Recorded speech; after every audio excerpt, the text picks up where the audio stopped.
Well, folks, I have a friend of mine he's been my friend, I think, since the 90s. He'll correct me. We go back a long ways. He lives in New York City, in Brooklyn, actually. And he used to live in Florida when I first met him, and he was here for quite a while. Uh, and we became very good friends at that time. His name is Lulu, or Louis Garcia. I'll cover them both for you. But Lulu is what he's been going by ever since I've known him. And we're just a operating title is reconnecting with a longtime friend. Lulu, tell us what's going on in the Big Apple. First of all, it's nice to see you. I haven't spoken to you in quite some time. And thanks for having me and sharing this moment with Zoom. So the modern technical world now, Ron, we're face to face in a computer. 20 years ago, that wasn't the thing. No, it wasn't. New technology, or way advanced technology. Yeah. So to begin to answer your question, here in New York, well, of course, New York is the epicenter of the outbreak, and we're still on lockdown. And now they're pushing the lockdown to June 15th, I believe. So it's like another month or so, or maybe 3 weeks from now. And I was actually in Florida in January and February of 2020, and I came back to New York. I came back to New York in the middle of February, just a couple of weeks before the lockdown happened. So I have perfect timing, let me tell you. And from that point forward, I have never seen New York the way how it is now. It's literally like some kind of sci-fi movie. Sometimes I have to look behind me and think perhaps maybe Steven Spielberg is filming this or something. I don't know. Like I'm probably walking into a middle of a movie scenery or something. It's like, you know how they say the city that never sleeps? Well, the city has finally slept. I'm talking about no one is walking around, hardly any cars, nothing. It's just so eerie and so strange to see a major city like New York City. For me, it's the city, and where there's like human pedestrians walking around and everything, and it's very chaotic, very noisy. You know, there's so much to catch, so much information is coming at you all at once. And for the first time in my life in New York City, it's quiet. You probably would see maybe like maybe 10 to 15 people walking around in what's supposed to be like hundreds of people marching up and down, you know what I'm saying? Especially off hours or when people get off work or something like that, or the trains are packed where you can't, you know, you're squeezing inside the train because of the rush hour, and there's hardly anybody. It literally feels like a movie. Yeah, the traffic has let up a lot here too, although at rush hour, there is still a rush hour, and the traffic gets a little bit heavier then. Not everything is shut down here like it is there, apparently. But it's a lot easier to move around because there aren't quite as many cars as there sometimes are. And of course, also the snowbirds aren't here right now. So that also is helpful. Yeah, because we're all in lockdown over here. So there is, of course, there's an extreme inconvenience to be locked down and have all of these businesses closed and shut down and all, because your everyday lifestyle of what you rely upon in terms of your external resources, they ain't there. So you gotta try to compensate that time for yourself in what you normally would use that time to do the things that you would do with those resources. So like for me, you know, I take dance class, acting class, go to the gym and work out, my Brazilian jiu-jitsu, martial arts, you know, all that kind of stuff. And all of that is taken away from me. So I got nothing to do but stay home, which is fine, because as I build my online brand and online courses and do my video productions and all that kind of stuff, it's good for me to stay home, because then I can progress faster and further in that project, which I've completed like, I think I would say like 10 videos in the past 13 days or so, which is a fast video production, which is good for me. What are your videos about? personal development, spirituality, self-awareness, health and nutrition, all that kind of stuff. Wow. Same things we've always been interested in together. Yeah, I mean, you know what I do. But now everything that I've been doing for so long, of course, I've evolved and I can do it better, and I do it better. But now I'm also translating that and converting that into the online world, because that's what's happening right now with the industry and what's going on with the internet and all that kind of stuff. But the other inconvenience in the lockdown is horrible, because you got to be like 6 feet apart and all that kind of stuff, and then they only allow like 10 people at a time inside the shopping center. So it literally took me like 2 to 3 days to like shop for like 2 weeks worth of food, because it would take like an hour for me to stand in line to get into the shopping center. And then sometimes when I'm in the shopping center, the things that I want to shop for, they don't have it. So now I got to spend another hour in some other shopping center online and wait for my turn to get in and hope that they have the items that I'm looking for, so I can, store food for me here in where I'm living in my apartment. So it's a lot of hit and miss in terms of the shopping center. And then when people shop in bulk because they're hoarding because out of the fear, there's less items to choose from. And so you got to go from shopping center to shopping center to shopping center. And then you got to wait another hour in line, another hour in line, another hour in line. And then, of course, from February till the end of April, even sometime in May, it's still cold. We're still in our 40s and 50s. Standing online for about an hour in that kind of temperature is not fun. I don't think so. I don't have that problem here in Florida. Well, you guys are lucky down there. Well, you know what Florida's like. You've been here a lot too, as you said. Yeah, no, Florida is a beautiful state. In the end of my lifetime, I do see myself in Florida. I'm still in New York because my soul feels it keeps sending me the signal that I'm not done with squeezing the experiences here in New York yet. So until I feel that signal that I'm done and that I've completed a series of initiated experiences here in New York that brings me to a deeper life lesson, I'll sell my properties here and all that kind of stuff, and then I'll go to Florida and retire over there, because Florida is a beautiful place, and I do see myself there in the end, especially by the beach side, and it's a beautiful lifestyle that I look forward to. So do you have several apartments that you are landlord over? I didn't know that. If that's I own a building here in New York, an apartment building with 5 apartments, 2 commercial stores, and a parking lot. Oh, wow. I may have known that at one time, but it's not something I've focused on. Right. Oh, so that's so you don't really need to work. You have income coming in as a result of your property. As an entrepreneur, I haven't worked since I think my early 30s. Wow. You're much more free than most people. Yes.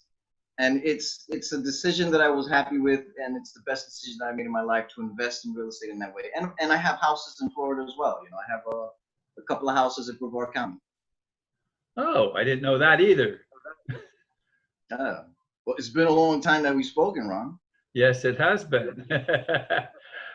Oh, so what's your feeling? What's the game plan, do you think, about this pandemic thing? Something about what are my thoughts and point of views about? Oh, about the pandemic. Do you think it's a contrived thing? What's the purpose of the whole thing? So I can give you different views. Well, I want your view.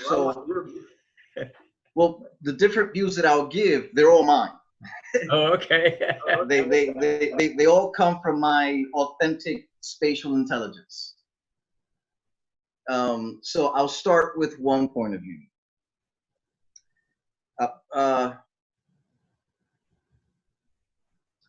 First, I would like to talk about this idea about herd immunity or building immunity versus vaccines and all that kind of stuff. Now, I'm not 100% against vaccines, but that's if they like 100% work. But we're at a place in our evolution where the technology is not 100% certain that it works. So my message to people in that is that from your own free will, you choose what's right for you in terms of whether you want the vaccine or a vaccine or not. I personally will choose not to have the vaccine because I feel my body, and I feel I have a trust with my body. I'm very healthy, but I also trust this thing called the immune system. And here's my viewpoint in this. For millions and millions of years, humans evolved in the wilderness. If you believe in evolution, we started from the caveman days to the Neanderthal days and now the Homo sapien days. And during that entire time living in the wilderness, in the forest and caves and all that kind of stuff, before we invented condominiums, our physical bodies intimately mingled with germs, viruses, diseases, and all that kind of stuff.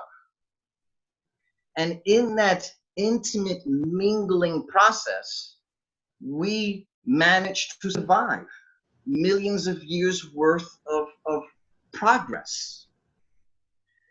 And during that entire timeline, not once was there a vaccine in the picture. And we turned out just fine without vaccines.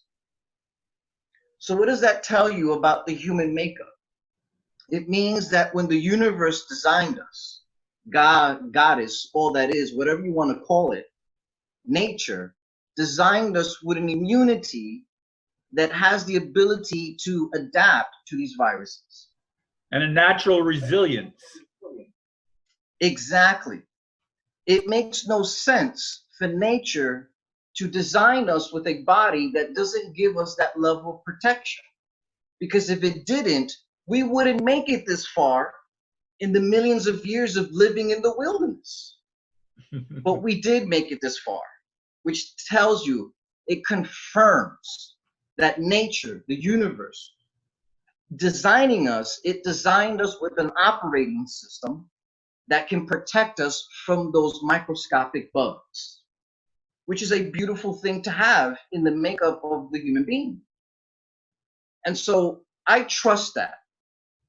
I trust that because there's more data that supports the power of a healthy immune system than a vaccine. And when nature produces a virus, for example, like the Black Plague and all that kind of stuff, I kind of would say that the Black Plague wasn't man-made because we weren't evolved enough scientifically to understand how to manipulate microscopic bugs to that point where we can use it as a biological weapon or whatever, a biochemical weapon. So let's say, when you look at nature and when nature produces these kinds of outbreaks, it only happens quite, like a few hundred years. So you look at the rhythm of nature, when a natural outbreak happens, it takes a couple of hundred years for that to happen. And then of course, our bodies are not going to be able to handle it at first because our body wasn't exposed to that level of viral information, if you will, so that our body can learn to adapt and build the antibodies and become more immune to it. So whenever there's an outbreak, the beginning of any viral outbreak, our bodies are always going to have a hard time adapting to it because it's new information for the body. But building the immunity or herd immunity, it's going to take a couple of months for our immune system to build that because it needs to take that hit. It needs to build that memory and it needs to build the information of the antibodies to protect the body better in those circumstances. So now when man has evolved to the point where we were able to understand how to manipulate these viruses or these bugs on a microscopic level, then man has invented the idea of vaccines. And from that point forward, viruses, more viruses has been birthed and more coming out to the forefront than what Mother Nature would.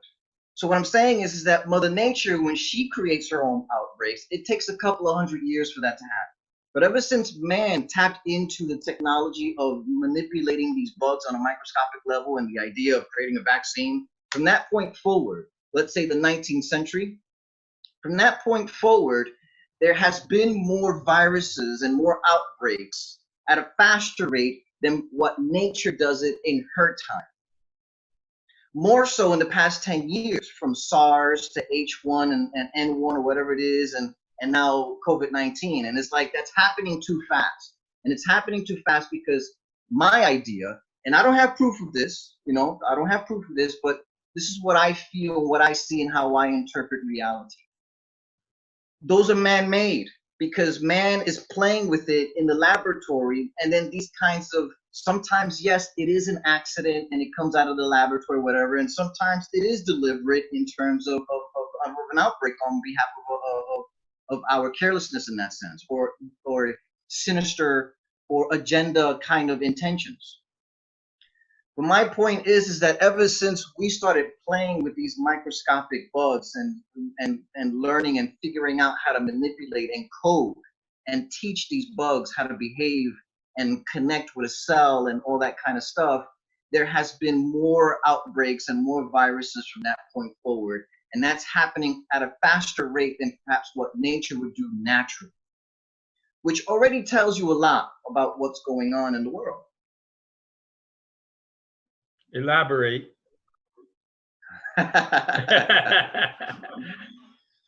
Well, what do you think's going on in the world? Well, now let me slowly, gradually get into that, Ron. The first thing I wanna,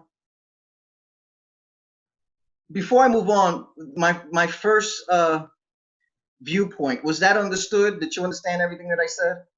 Yeah, I would interject if I didn't understand it. So yes. Okay, cool. And so because of that, I feel before we jump into the vaccine as a solution, we should give Mother Nature a chance. Yes. We should give the universe and Mother Nature and our beautiful immunity the opportunity to take this hit and let us build the immunity for it. And in doing that, what will happen as a possible reality, if we take it in that direction, is that humanity will finally come to a revelation, a level of enlightenment to understand the power of our immune system.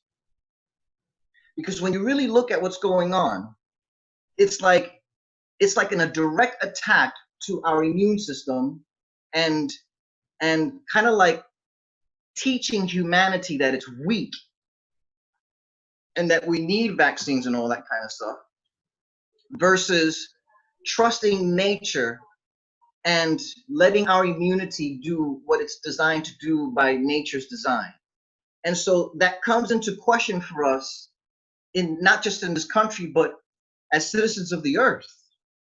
And so in many ways, it's a beautiful thing that this outbreak took place, because it puts us in that position to realize that eventually, when we will build herd immunity, because we just have to eventually, because we have to go out, we have to go back to work, otherwise the collapse of the economy is a whole lot worse than a virus in terms of those effects. So we have to go back to work, and in doing that, it's going to give us the opportunity to build that herd immunity.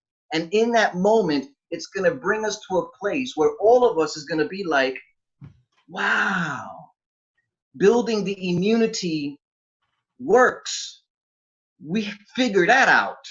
And it took an outbreak in the modern world to see that, to understand that.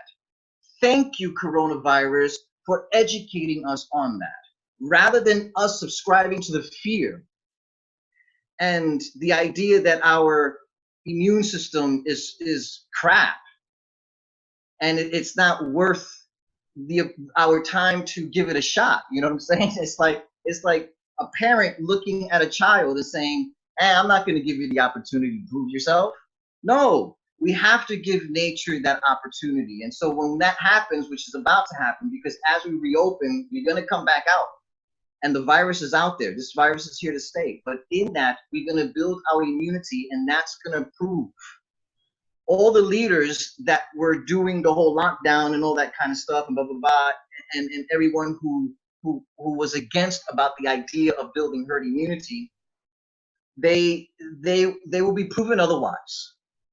And humanity will arrive to a place where they will feel much more confident, more appreciative of the human body and its makeup and how it's been designed by nature.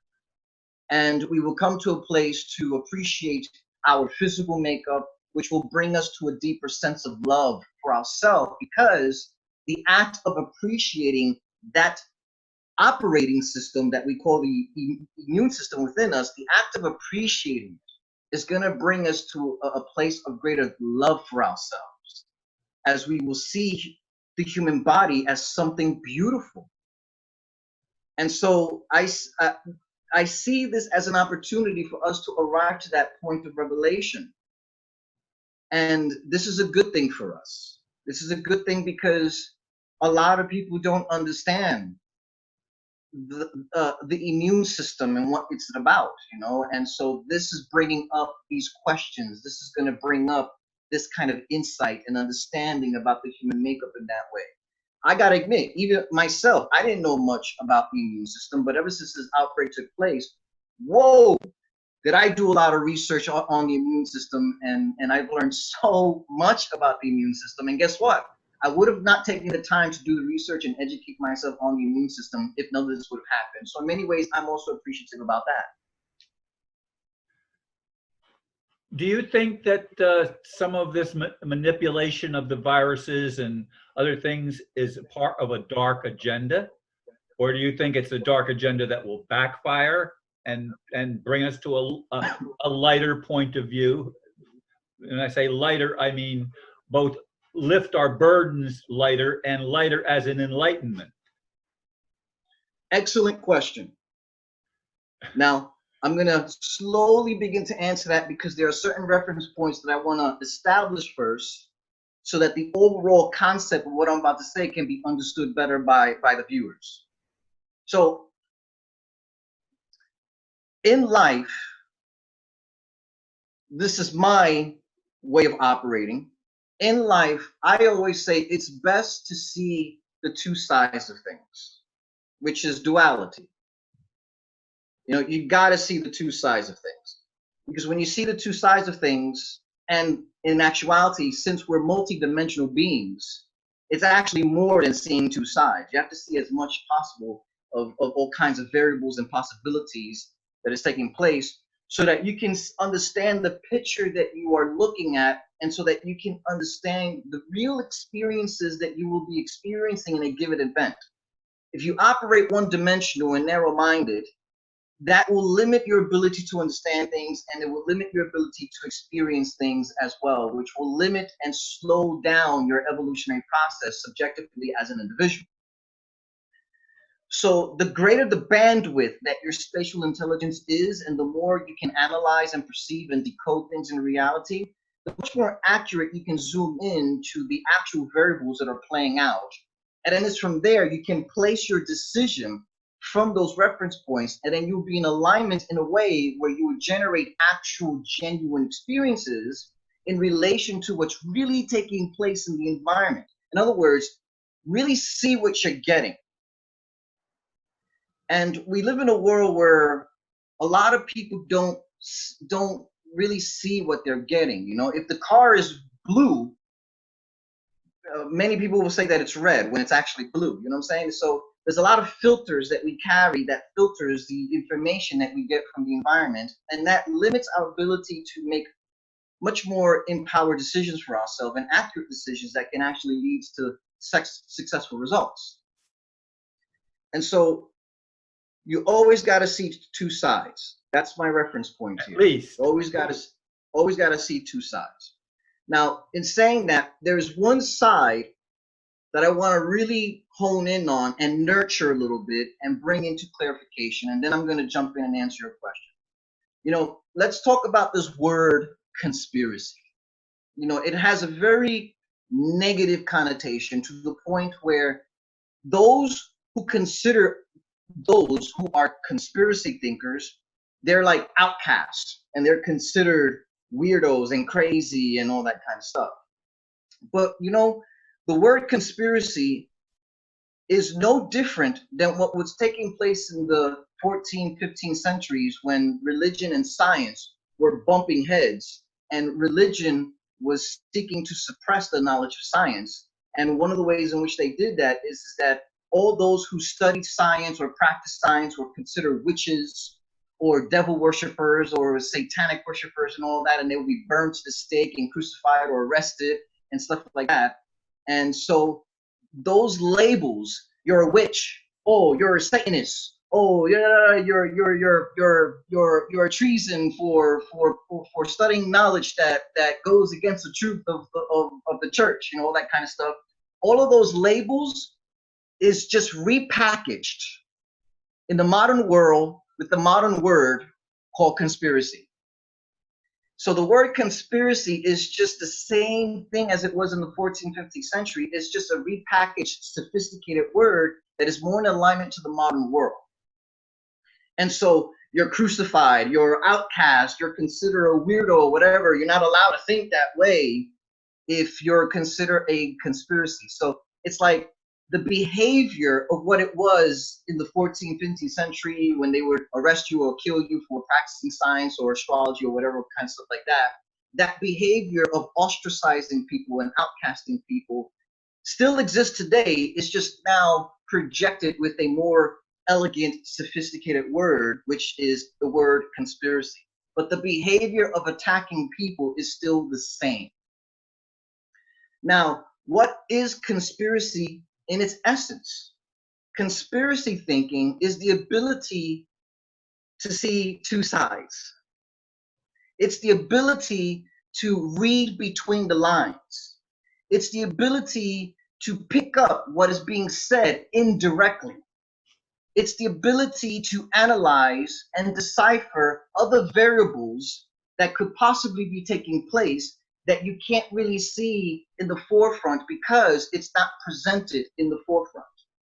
So the word conspiracy really indicates and pinpoints a level of spatial intelligence, or I would dare say a higher level of spatial intelligence that can see deeper into reality and that can see a deeper resolution within reality and decode things more and see things more and can see other variables playing out than perhaps those who are labeling people as conspiracy when they're operating more in a narrow-minded, one-dimensional way, and they just believe in the ideals that are being sold to them in the forefront, which is okay because some of those ideals are true and truthful in what is taking place in the event.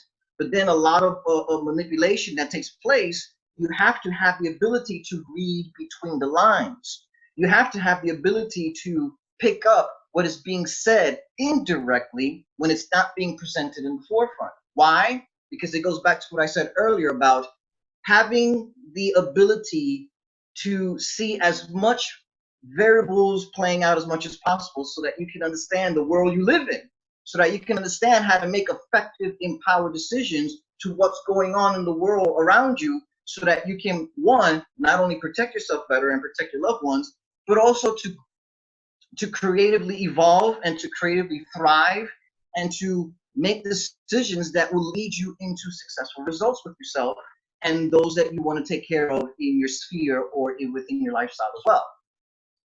And so for me, the word conspiracy is of service for us in this planet. It shouldn't be held with a negative connotation. It shouldn't be looked upon as a person who's a witch or satanic and evildoers and they're fanatics and crazy and all that kind of stuff.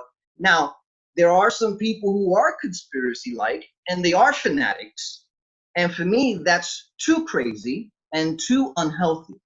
And it shouldn't go that far because then, yes, I agree with that part of the word conspiracy. It gets a little bit too unhealthy in one's behavior. When you're a fanatic, where you're now going to start riots and be a rebel and start violence and all that kind of stuff and actually do harm to others. Yes, that level of conspiracy, when you reach that level of fanatic behavior, yes, that is unhealthy. And my message in that is there has to be a balance of taking in information where you can read between the lines, you can pick up what is being said indirectly and entertain and see other multiple variables playing out so that you can make effective decisions, and also see the one-dimensional, narrow-minded idealism point of view that's always in the forefront being sold to us, and see what's going on with that as well.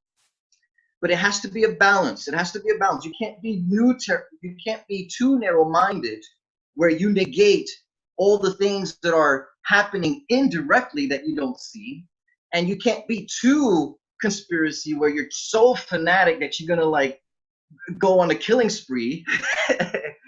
You gotta be in the middle. You gotta be in the middle where you can pick up and interpret what it's not being said, and you can read between the lines, and you can take it in for that information in a healthy, stabilized way where your mental and emotional autonomy is balanced and healthy. You can look at the one-dimensional, narrow-minded idealism point of view and see what's happening there and see how it correlates with everything, and then bundle all that up, and then with your own natural spatial intelligence, see what you foresee in what you are capable of doing in your bandwidth and spatial intelligence, and digest that in a healthy way. So in saying that, now I'm going to answer your question. Oh. But before we get there, is there anything else you want to say? No, we're actually probably near the time limit that I try to set, but go ahead. Ron, you know me. I teach class till 4 in the morning if I have to. Well, you know, people have trouble watching 10-minute videos that I make. Right. I see I put my video up, and 2 minutes after I put it up, I get a like, or sometimes a comment, and all they've been able to do is read the blurb. Right. They didn't even watch the video. Gotcha. So let me just get into it then. Forgive me, because when my energy turns on, my creativity gets all pumped and everything, and my thoughts and stream of consciousness, and I start to channel and everything just comes at me, and I become very hyper energy and animated. But I hope you guys can feel my points are grounded and it has solidity. You know, I'm not airy fairy and esoteric. No, I'm very grounded in that sense. And I hope that's coming across in this video with the viewpoints that I've shared so far. Yeah? Okay. So, in answering your question, I expressed all of that because it's a way in which that when people listen to that last segment about the word conspiracy, it's my way of getting people to open up to what I'm about to say without having to freak out. Mm-hmm. But let's go into it. Okay, so as I said before about we have evolved millions of years without a vaccine, and we did just fine. When man started to play with microscopic bugs and learn to manipulate and train these bugs to do the things that they do, it's from that point forward, and the idea of vaccines, from that point forward, it became a business. And that's just straight up a fact. You know, we gotta just be transparent, upfront, and real with each other, that when the incentive of money and business is there, that's going to influence a lot of our decisions and the things that we do and the effects that we have in the world we live in. Now, on that note, you got to really consider, you know, all these people, Bill Gates and all these other people that work for these big farmers and drug companies and all that kind of stuff, they spend billions in the evolution of these companies. They spend billions in the evolution of the product lines that they have created. But here's the thing, their products, there is not really a demand for it, because one of the things people got to understand, and when I mean people, I mean citizens of the earth, regular people, is that in order to sell a product, you need a demand for it. So here's a metaphor to understand. Let's say you're selling house alarms to protect people from burglary, but you go into a neighborhood where a neighborhood doesn't really experience theft. So what do? You can't sell your products because no one in the neighborhood is So threatening. you create some burglars. Exactly. You go to some other neighborhood, you give a couple of bucks to Small Joe over here to rob a couple of houses and scare people in the neighborhood. And then when you get them into that fear, now they feel that there's a need for something, a need for an extra level of protection. And then that's when you can go in and sell your home security surveillances and all that kind of stuff. So it's like, if your product is not in demand, usually people who want to sell that product has to create a demand. And that means they have to create the problem that their product solves in the solution. That's just plain old simple logic and common sense and straight to the point. And it's also deception. Yeah, and it's a matter of fact, and it's, you know, it's putting it on the table, and that's what's real. That's real. And so when you look at these people spending billions of dollars in these drug companies and these drug products and all that kind of stuff, and there's not a demand for it, you know, and you want your money back, you want your return on investment back, you know, because that's billions. I mean, think about that. The volume of that level of money and the magnitude of that money is huge. And so you want your money back. And so the incentive to create a problem is there. I'm not saying that this was engineered by a human being. I'm not saying that at all. But I am saying entertain the possibility that that incentive is there. And that incentive carries a large magnitude and a large volume of energy because it matches the amount of money that these people put in their corporations to create those product lines.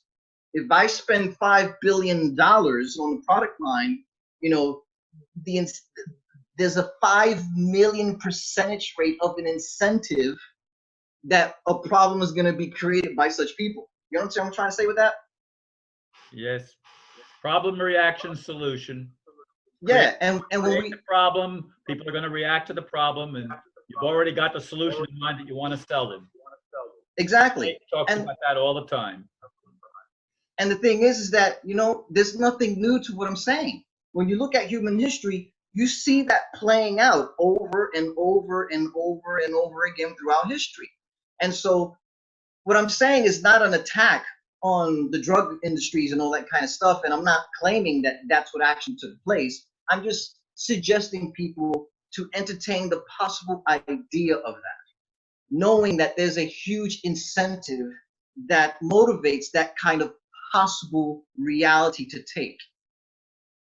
Yeah. It's a dog eat dog world, except dogs don't behave that way. Yeah. All I got to say is do your research and you concur and conclude what you feel is real for you and what you see that's playing out in reality in that way. Yeah. Now, with all that being said, do you have anything to share at this point? No, I'm still looking for a wrap up. Okay. So to wrap this up, because I can go on. I know. You know, there's so many variables to look at in what's taking place in the earth right now, and I can definitely elaborate on all those variables that I can see with my own spatial intelligence naturally.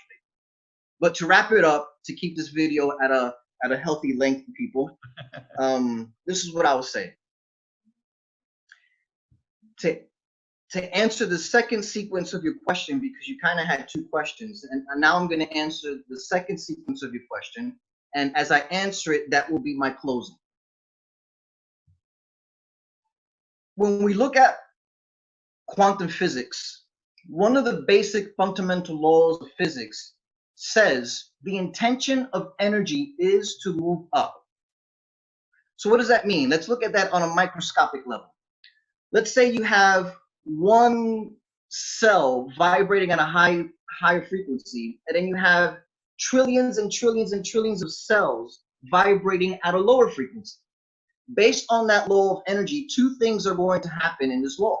The high frequency is going to entrain the low frequency into a high frequency, or the low frequencies are going to train themselves to match that high frequency, and thus evolution continues to move up in the vibratory rate, which is the way in which how we evolve in consciousness. Our cellular system is always seeking to raise the vibration so that we can evolve in consciousness.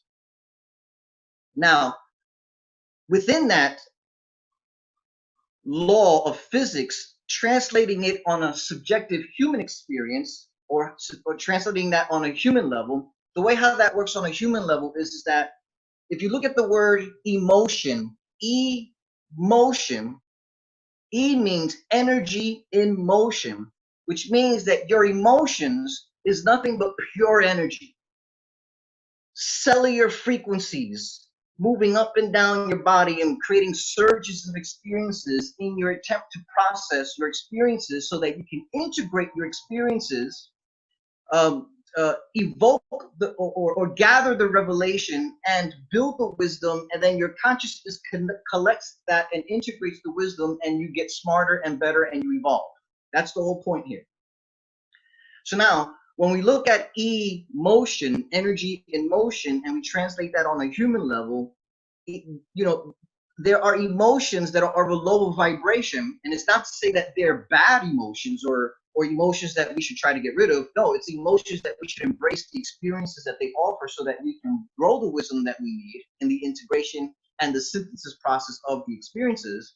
But when we look at the low vibrations, now we're looking at emotions like fear and isolation and shame and not good enough and deprivation and failure and resistance. And now we're looking at those kinds of feelings in the lower scale of the overall human development in its emotional maturity or emotional development. So as we continue to evolve as a species in this planet, energy is always trying to raise the bar. But when you raise the bar, everything that is of a lower frequency has to come up to be processed, because that's how evolution works.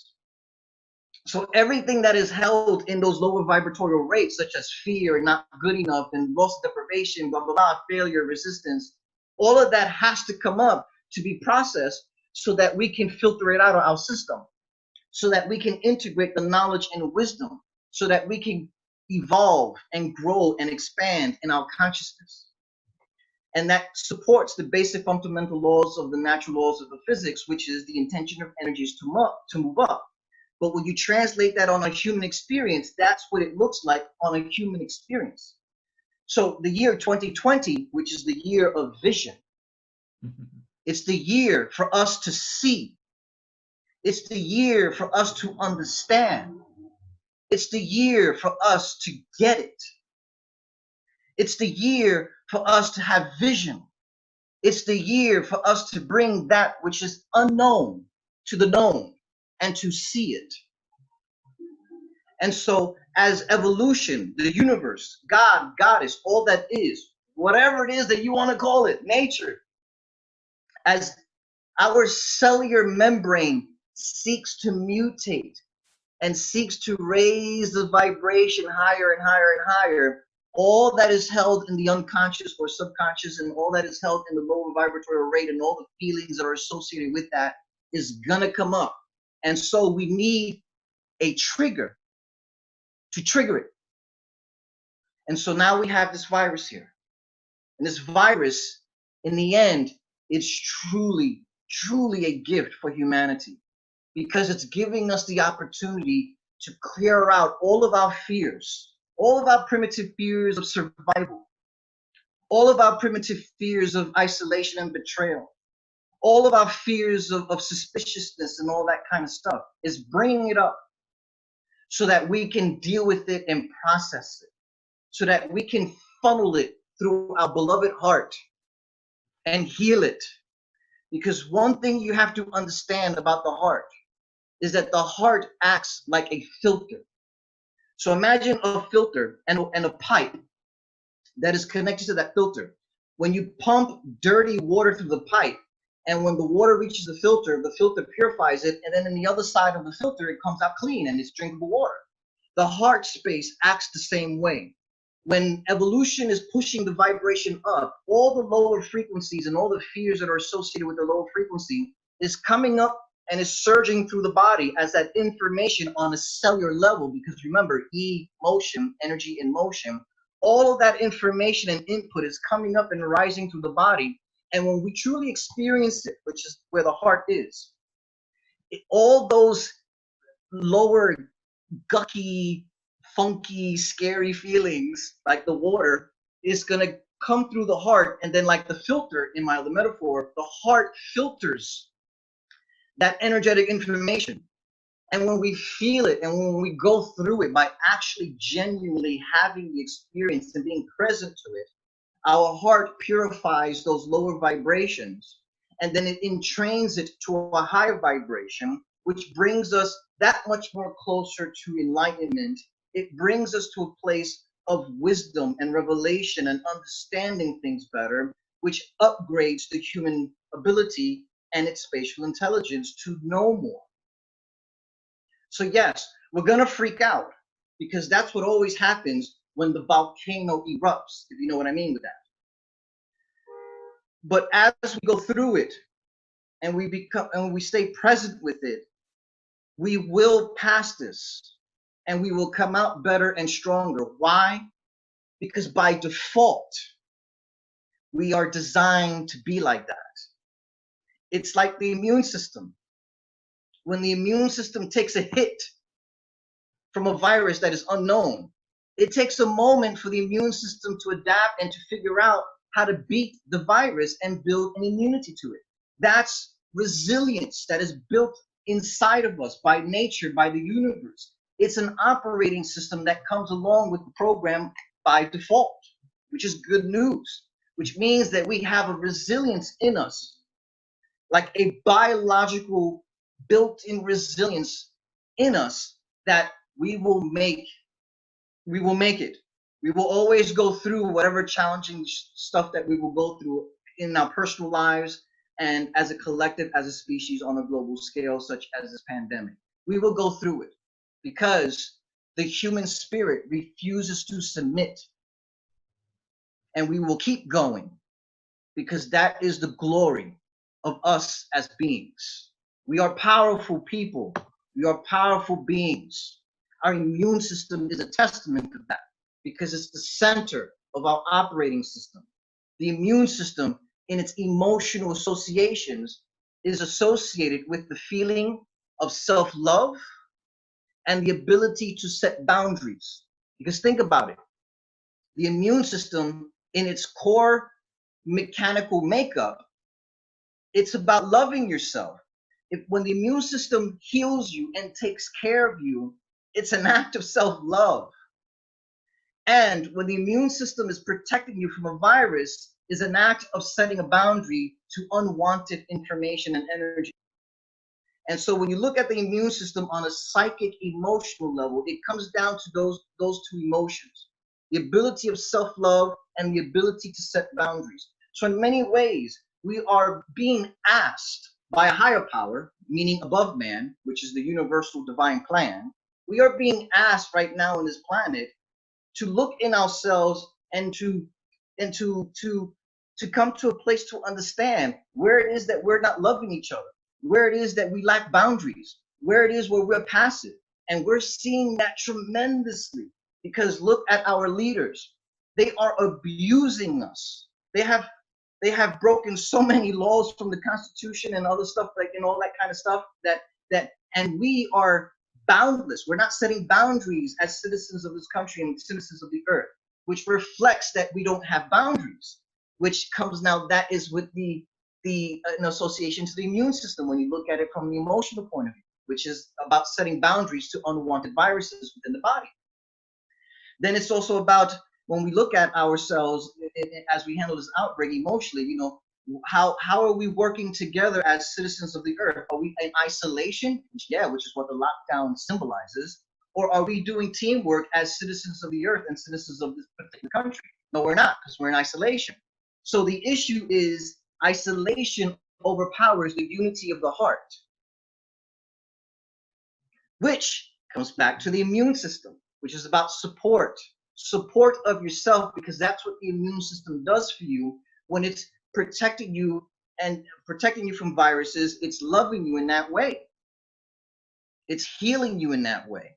So this attack, this virus, metaphorically, psychologically, when you associate it with the feelings, this is what it's reflecting on the emotional level for us, and this whole thing that's happening on a spiritual level, if you will, yeah, is a time for us to inquire and to look within ourselves about these particular issues of self-love, boundaries, and issues of the heart, because this is also attacking the lungs. And we all know the fourth chakra is the lungs. And to add to this final thought, I'm not a religious person, but I'm very well educated, and I like to keep myself educated so that I can be informed with what's going around me in the world that I live in, so that I can be alert, and so that I can make empowered decisions for myself, so that I can take care of my livelihood. I've read the Bible many times, and when I look at the passages of breaking of the seven seals, I would say that this is the fourth seal. And the reason why I would say this is the fourth seal in the process of breaking of the seven seals is because this outbreak is a direct attack to the lungs, the respiratory system. And in the Christian people, they are not aware of this because they don't understand the Buddhism and the Hindu religion.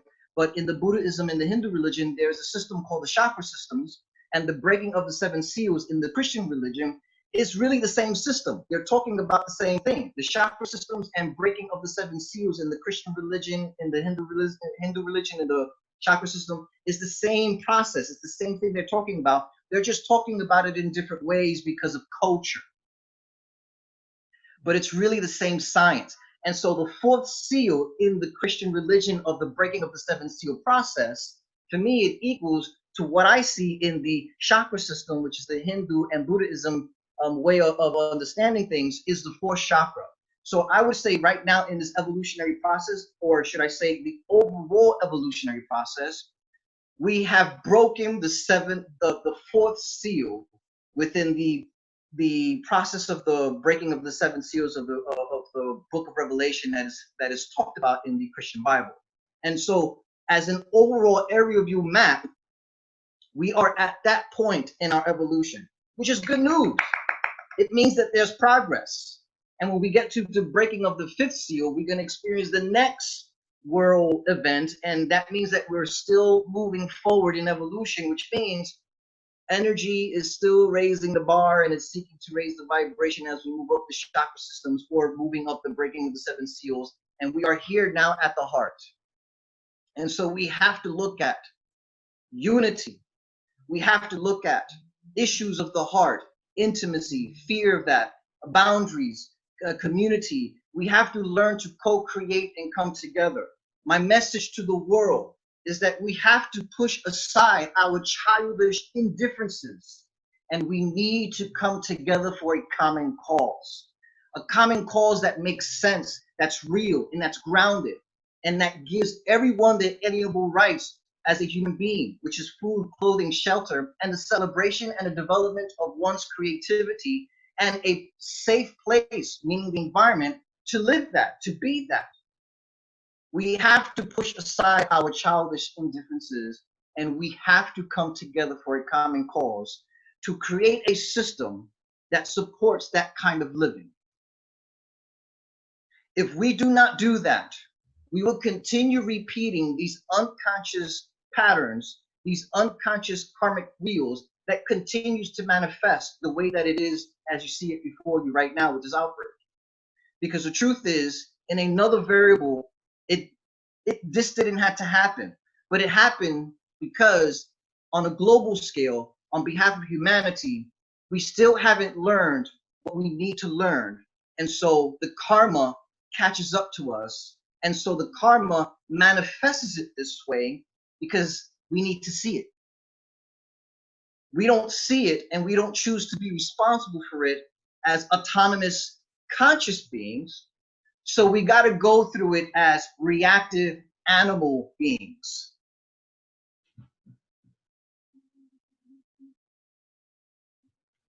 I, So, I was so this, interpreting that silence as a conclusion, but maybe I was wrong. no, I wanted to let that settle in. And so I'm saying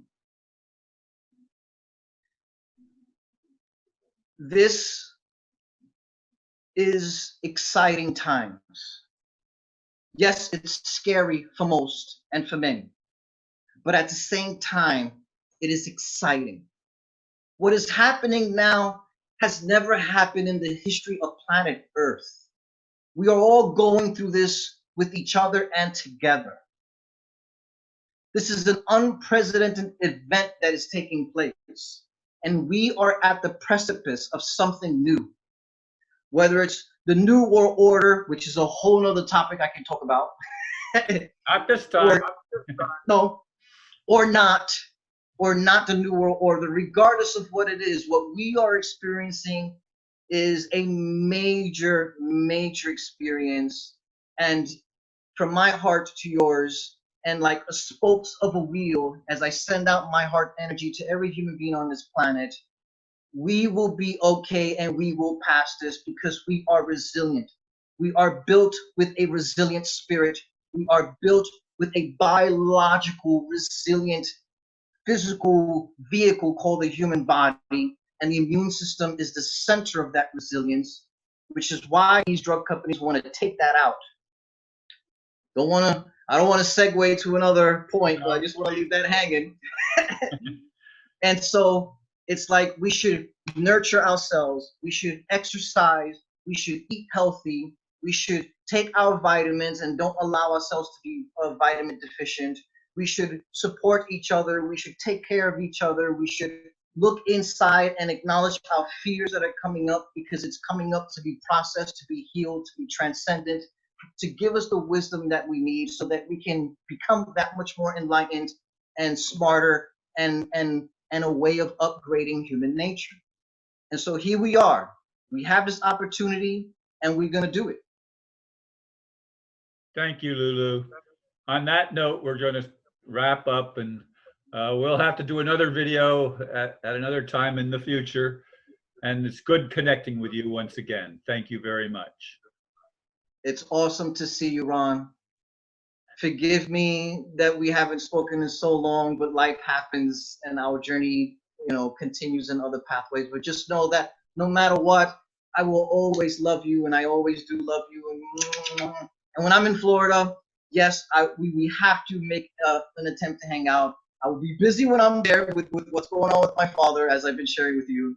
But regardless of what, Ron, you're always in my heart. I always think of you from time to time, and just know that I deeply love you and I care for you a lot. And I'm happy that you're okay with what's going on. Okay, well, thank you, Lulu.